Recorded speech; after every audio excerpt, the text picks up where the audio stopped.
بسم اللہ الرحمن الرحیم۔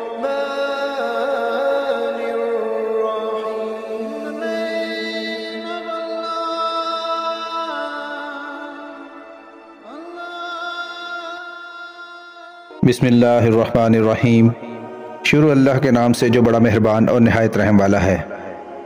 یہودیوں کی 2000 سال پرانی تاریخ میں لکھا ہے کہ 4 سرخ بچڑے جو سر سے لے کر پاؤں تک سرخ ہوں اور جن کی عمر 3 سال ہوگی، ان کو ذبح کیا جائے گا، ان کے جسم کو جلایا جائے گا اور ان کی راکھ کو پانی میں ڈال کر یہودیوں کے خاص لوگ اس سے نہائیں گے، اور پھر نعوذ باللہ ان کا عقیدہ اور پلان یہ ہے کہ اس کے بعد مسجد اقصی کو شہید کریں گے اور پھر اس کے اوپر اپنا 3rd ٹیمپل بنائیں گے۔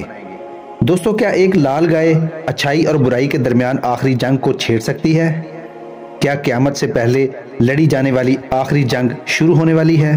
سب سے بڑھ کر اس لال گائے کا حالیہ اسرائیل فلسطین جنگ سے کیا تعلق ہے؟ یہ وہ سوالات ہیں جو آج کل پوری دنیا میں پوچھے جا رہے ہیں، اور اس کی بڑی وجہ امریکہ سے لال گائے کا مقبوضہ فلسطین لایا جانا ہے۔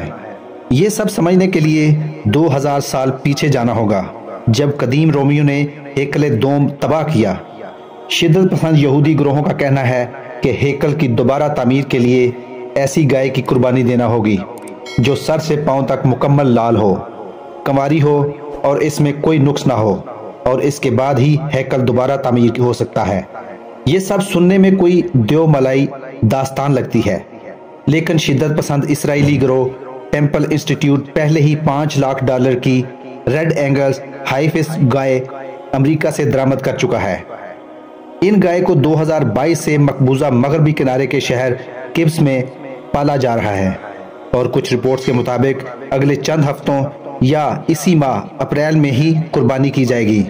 مسجد اقصی کے سامنے جبل زیتون پر مسجد کی جانب رخ کر کے گائیں ذبح کی جائیں گی، اور اس مقصد کے لیے قربان گاہ بھی تعمیر کی جا چکی ہے۔ کٹر یہودیوں کا عقیدہ ہے کہ انہیں پاک کرنے کے لیے قربانی دینا ضروری ہے۔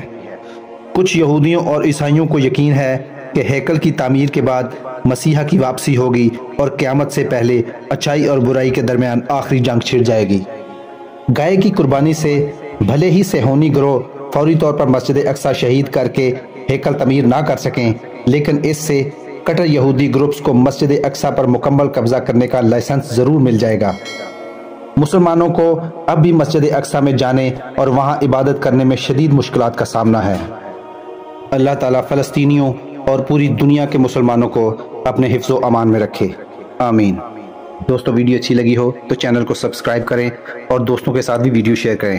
اللہ تعالیٰ آپ کا حامی و ناصر ہو۔